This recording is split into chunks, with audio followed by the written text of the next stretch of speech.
watch me work or what? Well, you were down for milking on your own anyway. Oh, I'm not complaining. Ma might be, though. At least I'm not too old for Ma to be worried about what time I get home. Years ago, I'd have hated it. Now it makes me feel I'm not quite past it. I think that's what she might be worried about.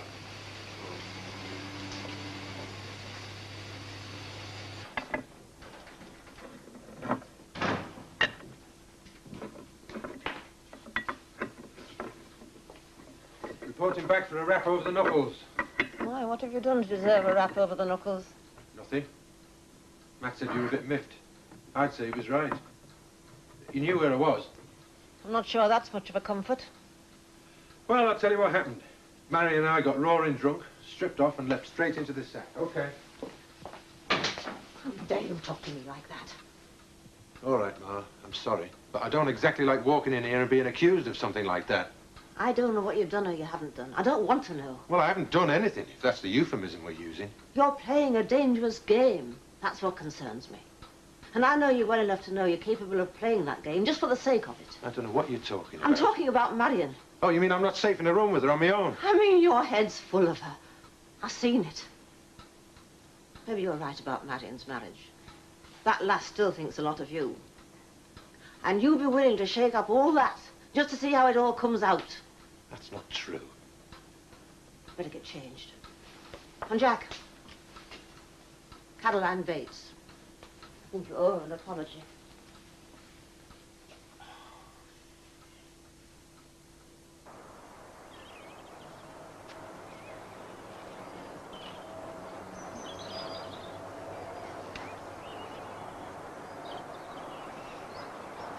Do you want to help me? I'll tell Papa about that man who slept here.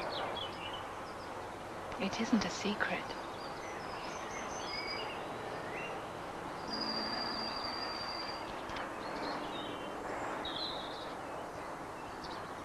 Oh, it really doesn't matter, Jack.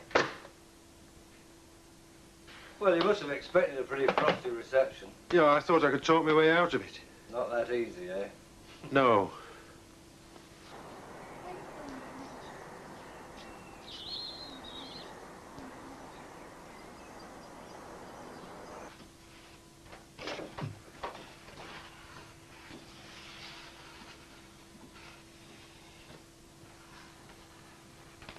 I'd rather you didn't touch those, Mr. Pollard. They're worth quite a bit, Mr. Rossetti. They are exquisite prints. And they are worth a very great deal indeed. Right. Well, I've got a few things that might interest you.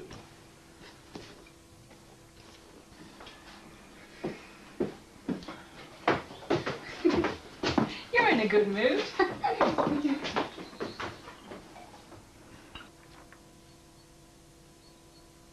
I hope you didn't spend your own money on the assumption that I would buy these.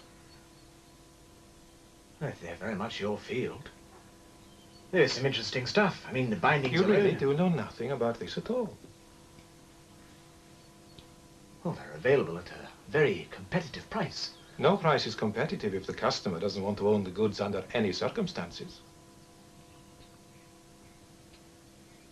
Well, these are very collectible. So I gather are little model cars. I don't happen to collect them. Now, hang on. I thought we had some sort of understanding. I wasn't aware of any understanding. My time is valuable. I did ask you not to waste it. But you've hardly looked at these books. They are very ordinary. Very uninteresting, very uninspiring. You're out of your depth, Mr. Pollard.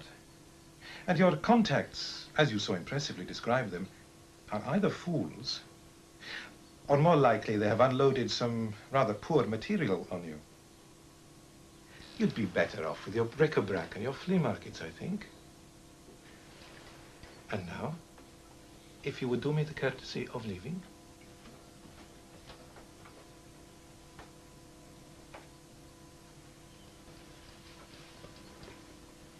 Very well.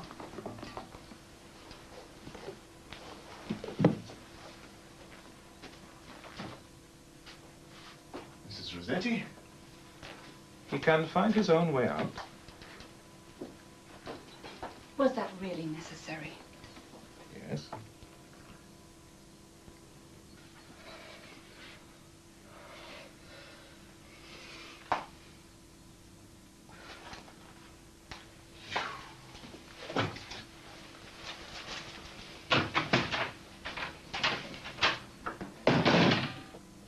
I'm sure he meant no harm. He was only trying to earn a living. Perhaps he'll have learned he has to try harder.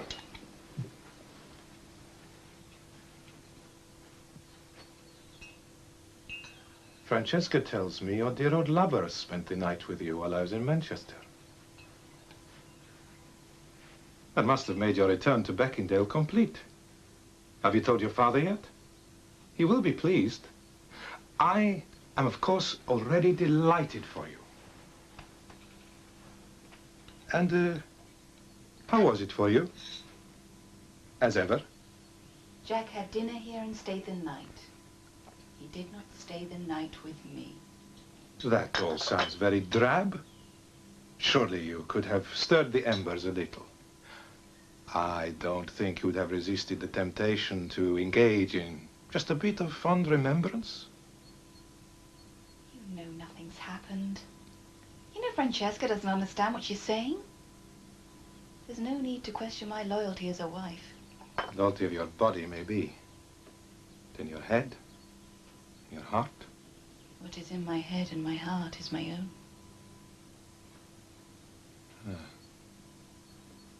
I do believe some embers were stirred after all.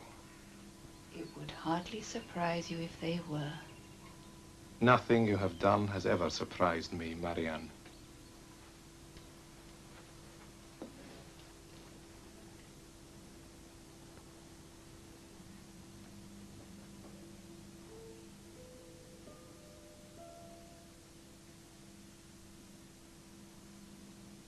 I didn't think a phone call was much of an apology. I couldn't really say what I wanted to. Well, I did say you'd apologised enough. Why don't we pop out for a drink later tonight? I want to find out how the committee got on in Leeds today. Tomorrow, then? But let's just forget it, eh, Jack? I was angry and I was a bit upset. I think I'm past the age where I get all dolled up and sit waiting for the phone to ring. I didn't enjoy it. Make me feel pretty small. Oh, I don't mean to, really. Look, I'll have to get on, Jack. Kids will be in for the tea. I am sorry. There's no need. Bye, then. Bye. See you.